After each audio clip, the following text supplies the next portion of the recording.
एक बार एक विदेशी यात्री भारत घूमने आया और टैक्सी करके पास के एक होटल पहुंचा। जैसे ही वो होटल में चेक इन कर रहा था, उसे पता लगा कि उसका पर्स टैक्सी में रह गया। उसने होटल वालों को कहा कि प्लीज आप टैक्सी वाले से कांटेक्ट करिए, लेकिन उन्होंने कहा कि हमारे पास टैक्सी वालों के कांटेक्ट नंबर नहीं है। उसने भी बहुत कोशिश करी, लेकिन टैक्सी वाले का कहीं पता ही नहीं लगा। वो पूरी तरह से घबरा गया था, क्योंकि उसका क्रेडिट कार्ड, उसके आइडेंटिटी कार्ड सब पर्स के अंदर थे। लेकिन 2 घंटे बाद वो टैक्सी वाला आया और उसने उस विदेशी यात्री को उसका पर्स थमा दिया। विदेशी यात्री ने खुश होकर उसे $70 देने की कोशिश करी, लेकिन उसके बाद जो टैक्सी वाले ने जवाब दिया वो आप लोगों को सुनना चाहिए। टैक्सी वाले ने कहा कि इस रिवॉर्ड के लिए मैंने आपको आपका पर्स वापस नहीं किया है, मैंने आपको आपका पर्स इसलिए वापस किया है क्योंकि ये आपका है। अतिथि देवो भव की भावना को साकार करने वाले उस टैक्सी वाले को मेरा सलाम। गाइस, आप लोगों ने अपनी लाइफ में कभी ना कभी एटीएम मशीन तो इस्तेमाल की होगी, लेकिन क्या आप लोगों ने कभी सोचा है कि एटीएम मशीन को इन्वेंट किसने किया था? डोंट वरी, मैं आपको बताता हूं। एटीएम मशीन को इन्वेंट करने वाले बंदे का नाम था जॉन शेफर्ड बेरॉन। लेकिन इसके अलावा एक इंटरेस्टिंग फैक्ट और है। जब उसने एटीएम मशीन को इन्वेंट किया था तो 6 डिजिट का पासवर्ड सिस्टम उसने रखा था, लेकिन उसकी वाइफ को एक्चुअली 6 डिजिट का पासवर्ड कभी याद ही नहीं रहता था। हाँ, इनिशियली 4 डिजिट याद रह जाते थे, और इसी वजह से 6 डिजिट का पासवर्ड सिस्टम बदल के उसने 4 डिजिट का पासवर्ड सिस्टम कर दिया, जो कि आज हम लोग इस्तेमाल भी करते हैं। तो उसकी वाइफ की वजह से हम लोग 4 डिजिट का पासवर्ड सिस्टम इस्तेमाल करते हैं। ये इंटरेस्टिंग फैक्ट जान के आपको कैसा लगा, चैट सेक्शन में लिखना मत भूलिएगा। हिमालय के लद्दाख में एक पहाड़ी है जिसका नाम है मैग्नेटिक हिल। ऐसा कहा जाता है कि वहां पर मैग्नेटिक प्रॉपर्टीज यानी कि चुंबकीय गुण पाए जाते हैं। अब इसका क्या मतलब है? इसका मतलब यह है कि अगर आपने वहां पे किसी गाड़ी को न्यूट्रल स्टेज में खड़ा कर दिया तो वो गाड़ी अपने आप से 20 किलोमीटर पर घंटे की रफ्तार से चलने लगती है। वहां के गाइड इसे सुपर नेचुरल फिनोमिना कहते हैं और स्थानीय लोग इसे हिमालयन वंडर भी कहते हैं। क्या आप वहां पे घूमना चाहेंगे? चैट सेक्शन में लिखना मत भूलिएगा। जब पहली बार उसने एक्टर बनने की ख्वाहिश जाहिर की तो लोगों ने उसे आईने में अपनी शक्ल देखने की सलाह तक दे डाली। 12 साल लग गए बॉलीवुड में एक मेन रोल के लिए, और उन 12 सालों में सर्वाइवल के लिए उसे वॉचमैन की जॉब तक करनी पड़ी। जी हाँ, मैं बात कर रहा हूँ नवाजुद्दीन सिद्दीकी की, जिसकी एक्टिंग का लोहा आज बॉलीवुड मानता है। जरा हम भी तो देखें कि हमसे बड़ा शैतान कौन पैदा हो गया। की कामयाबी के बाद उनको उनकी माँ की एक बात याद आती है जो उसे हमेशा मोटिवेट करती थी। उसकी माँ कहा करती थी कि बेटा, जगह तो कचरे की भी बदलती है, तो फिर भी एक इंसान है। अपने आप पे भरोसा रखिए, मेहनत करते जाइए, क्योंकि एक न एक दिन आपका वक्त जरूर बदलेगा। अगर मैं आपसे इस दुनिया के सबसे अमीर व्यक्ति के बारे में पूछूं तो आप में से अधिकतर का जवाब होगा जेफ बेजोस, जो कि अमेज़न के मालिक हैं। तो अगर आप भी ऐसा सोचते हैं कि इस दुनिया के सबसे अमीर व्यक्ति जेफ बेजोस हैं तो आप गलत हैं, क्योंकि आपको बता दूं कि इस दुनिया के सबसे अमीर व्यक्ति हैं रूस के राष्ट्रपति व्लादिमीर पुतिन। जी हाँ, आपने सही सुना, क्योंकि उनके पास 200 बिलियन से भी अधिक की संपत्ति है, लेकिन उनको फिर भी इस दुनिया के सबसे अमीर व्यक्तियों की लिस्ट में शामिल नहीं किया गया।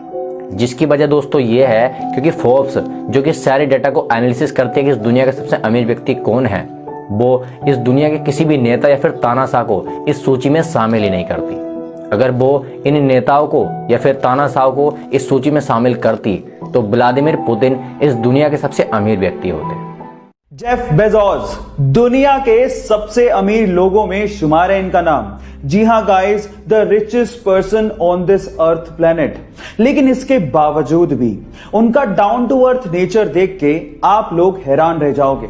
ये हमें तब देखने को मिला जब ये इसी साल जनवरी में इंडिया आए और अमेज़न की तरफ से, जी हां, अपनी ही कंपनी की तरफ से एक डिलीवरी मैन बन गए और एक जगह उन्होंने अमेज़न की तरफ से प्रोडक्ट को डिलीवर भी किया।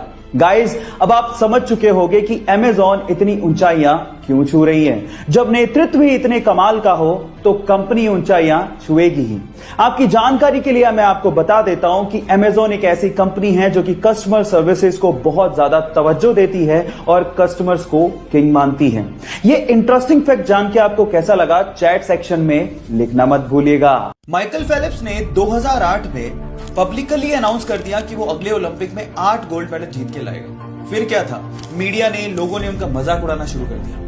लेकिन माइकल फेलिप्स ने इन्हीं लोगों की इन बातों को अपना मोटिवेशन बनाया और दिन में 12-12 घंटे स्विमिंग की प्रैक्टिस करने लगे। अचानक से एक एक्सीडेंट में उन्होंने अपना हाथ फ्रैक्चर कर लिया। डॉक्टर ने साफ मना कर दिया कि अगले ओलंपिक में आप पार्टिसिपेट नहीं कर सकते, लेकिन इसके पागलपन के आगे मुसीबतें कुछ नहीं थी। उसने पैरों से स्विमिंग करनी शुरू कर दी और फाइनली फिर क्या था, अगले ओलंपिक में एक वर्ल्ड रिकॉर्ड के साथ टोटल 8 गोल्ड मेडल उसने जीते। इसी को कहते हैं अगर आप जिद करते हो तो जीत आपकी पड़ती है।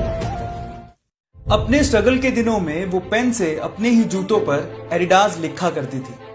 2018 में उसी लड़की को एडिडास ने अपना ब्रांड एम्बेसडर बना लिया और आज एडिडास के शूज पर उसी लड़की के नाम के टैग लगे हुए हैं। जी हां, मैं बात कर रहा हूं वंडर गर्ल हिमा दास की, जो जुलाई 2019 में अलग अलग यूरोपियन चैंपियनशिप में एक ही महीने में 5 गोल्ड मेडल जीतकर सुर्खियों में बनी हुई है। उसकी कामयाबी को देखकर मुझे कुछ लाइनें याद आ रही हैं। खोल दे पंख मेरे, अभी उड़ान बाकी है, जमीन नहीं है मंजिल मेरी, अभी पूरा आसमान बाकी है।